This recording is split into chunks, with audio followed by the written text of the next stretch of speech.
Talons on the Necks of the Patriarchy. I'm reading for Dani Burlison. By the time your eyes meet the ink on this page, I'll be living in a cabin in the forest.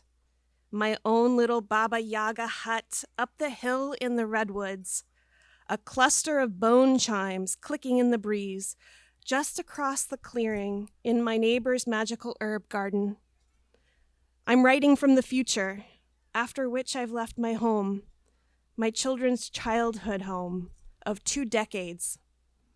Priced out of the only affordable neighborhood in my former little city, sent by myself to the woods to live out my destiny as a spinster forest witch. I'm only half joking about the destiny bit. In my old yard, I leave behind treasures buried in the earth, witch bottles and railroad spikes, herb bundles and black tourmaline wrapped in linen, chili powder and black salt sprinkled in our driveway to keep my volatile landlord away. Our pet turtle, Shelley's grave, is somewhere underneath the jasmine vines. Daisy, my daughter's beloved hen, buried near a fig tree in the backyard. Cotton and beaded bracelets from ceremonies woven into the soil under the herbs I planted, with big heart-shaped stepping stones nearby. The ashes of spells burned under full moons, small bottles of water charged under the eclipsed sun, sigils written into footpaths and hidden doorways. With cascarilla chalk to protect us all.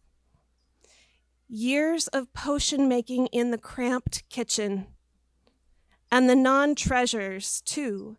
Rat nests in the ceiling and walls, black mold in the bedroom closet, paint peeling from leaks in the attic, and faulty wiring fizzing with the click of the light switch.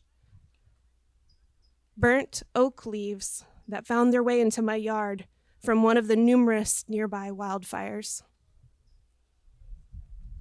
Displacement from a home and a community you love, a place you could drive backwards blindfolded in the dark, and the high on ketamine or choking on nightshade of the circumstances warranted it. It's dysregulating. There are new bird calls and car engines and gusts of wind to adjust to. New creaks on the floorboards, new ghosts to acquaint, new routes to inspect for evacuations, new views of moonlight and streams of sunlight through the windows in the morning. I think about the borders and who belongs where, who gets to stay and who gets to go. Fires and floods and wars and the way religion of capitalism and greed forcing people away from their connections to place. Who gets to own? Who moves from place to place, working to survive and pay the mortgages of others? Who gets to go? And who be let in? New lands and make those places homes. Who gets to give themselves titles of lord and owner while the rest of the community is kept down like peasants? Who can I call myself? Where do I belong?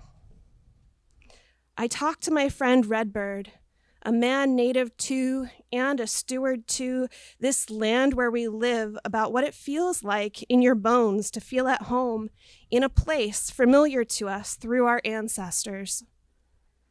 I'm currently neither at home here nor there, across the sea where my ancestors are buried among the Scots pine and peat bogs and along the Black Forest. I imagine my cabin growing chicken legs, rising up, stepping with sharp talons down on the necks of the patriarchy, of the circus that is the American government. I imagine inviting men into my Baba Yaga hut to fuck and to poison, and maybe a little of both.